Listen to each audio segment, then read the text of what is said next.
Good afternoon. My name is Emily Sterner, and today we'll be discussing the diffusion of innovation theory as it pertains to introducing an online assessment tool at Kinderhouse Daycare. We will talk about the different types of technology adopters and how to lead a system in a Christ-centered manner. First, we'll be looking at the different types of adopters. According to Everett Rogers in his book Diffusion of Innovation, the 5 types of adopters are innovators, early adopters, early majority, late majority, and laggards.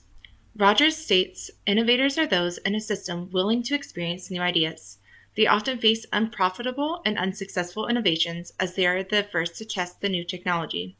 The innovators play the role of launching the new concept in the system. Early adopters, Rogers says, are those that have a high degree of opinion leadership in the system. Potential adopters will look to early adopters for advice and information about innovation.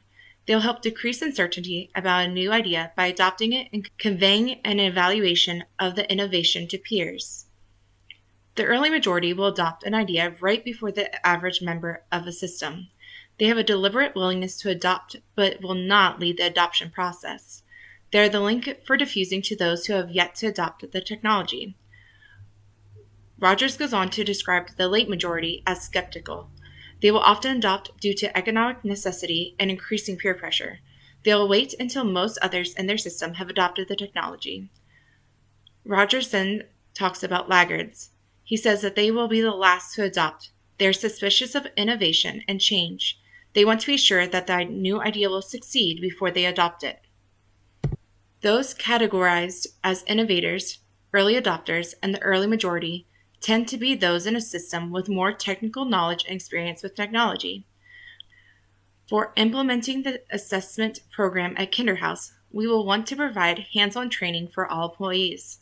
This will allow everyone to see the program's implications being introduced. For this category of adopters, the available training would consider their current knowledge so that they can learn how to utilize the program better given their existing knowledge. We would also ask each employee to form small groups of 2 to 3 people, encouraging the ones with more knowledge to pair with those behind in the adoption process. These groups will be able to meet and collaborate to influence and inspire one another. In the New International Version of the Bible, we can look at 2 Timothy 2:2 to see how Jesus utilized people such as this. The scripture reads, "And the things you have heard me say in the presence of my witnesses entrust to reliable people who will also be qualified to teach others." In this passage, we see how Jesus is asking those who are qualified to teach others. He asks them to share their knowledge with others who do not yet know what they know. Those considered part of the late majority and laggards may need more technical knowledge and are uncertain about change. They will need more time to see their technology at work, use it, and see its success in the environment. To implement the online assessment tool, we would want to provide employees with the information needed to assess its usefulness and its possible advantages and disadvantages. We would also offer hands-on training. The research done by Fry Landau and Associates suggests that those who are behind on adopting find it helpful to have an instructor who can be a role model for the flexibility and adoption to change while using the technology. Teachers would have the option to trial the technology before fully implementing it in their classrooms. By allowing for smaller doses, they can take more time to become familiar and comfortable with the technology before using it on a larger scale. And as we discussed earlier, we would be providing opportunities for collaboration to help influence and persuade the implementation of technology. Jesus often worked with those who needed guidance and reassurance before being ready to adopt an idea. In John 20:30-31, we see how Jesus often performed miracles to help us put our trust in Jesus. Many did not believe or were skeptical about Jesus being the Son of God, so he traveled, performed miracles, and talked with others to help them believe. This reflects the need for an individual in a system who needs to see the technology in use and have hands-on experience before adopting the new idea. As Christ-centered people, it is important to lead a system in a way that models Christ.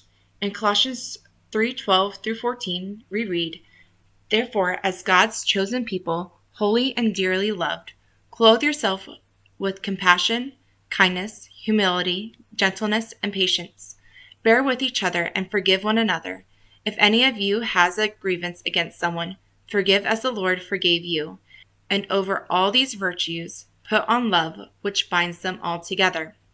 This emphasizes how we are to interact with others and gives us a great outline for how we should lead in a way that models Christ. We as leaders need to extend love and encouragement to those in our learning community.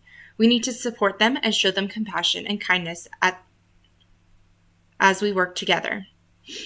In doing this, we can establish a system that supports one another. We want to create an environment that leads to the success of others. By showing love and compassion to others, we are helping them succeed so that they may better help their students in the classroom. Thank you for your time.